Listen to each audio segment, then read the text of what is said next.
Wat is je mooiste herinnering?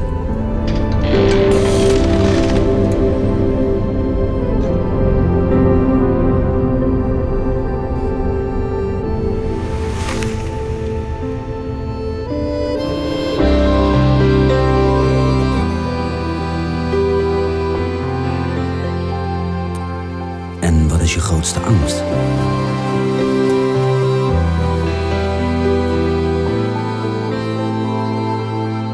Heb je wel eens spijt over wat er is geweest?